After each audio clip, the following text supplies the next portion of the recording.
Returning to school in the fall is no doubt going to look different. Coronavirus concerns are changing the education landscape, and Catholic schools across the country are grappling with how to reopen safely. Correspondent Mark Irons reports. Mark? Tracy, Catholic schools are mapping their plans to return amid various state directives. For example, in Florida, the governor ordered schools to fully reopen this fall semester. He was actually sued by a teachers union over that. But in California, there's another kind of frustration with that state's governor who is mandating virtual learning throughout the state. I have two young boys. In addition to being a father concerned about his children's education, Paul Escala oversees the largest Catholic school system in the U.S. He's the school superintendent for the Archdiocese of Los Angeles. Superintendent Escala is disappointed California's governor is requiring distance learning for schools.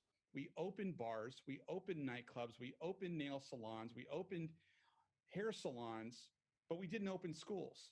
And now we closed those businesses down again, and kids are still at home. So when will kids get their chance? Superintendent Escala says student safety is key, but he believes it can still be achieved with in-person education.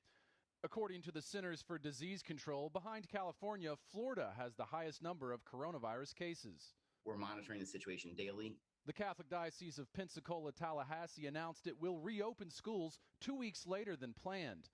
With safety measures in place, the diocese feels students greatly benefit from in-person learning socially, cognitively, and spiritually. We feel that their spiritual growth is vital to them. You know, educating the whole child, and spiritually is a big part of that. Meanwhile, just outside the nation's capital, the Diocese of Arlington, Virginia is moving ahead with plans to reopen school doors.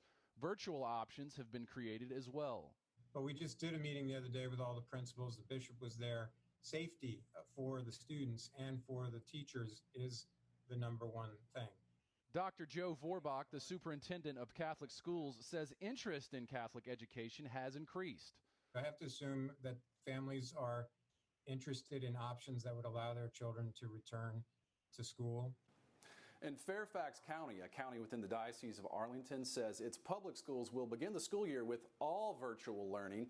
And Tracy, an update from Vermont. The CDC says that state has the lowest number of coronavirus cases. The Diocese of Burlington there plans for in-person learning this coming school year. Tracy.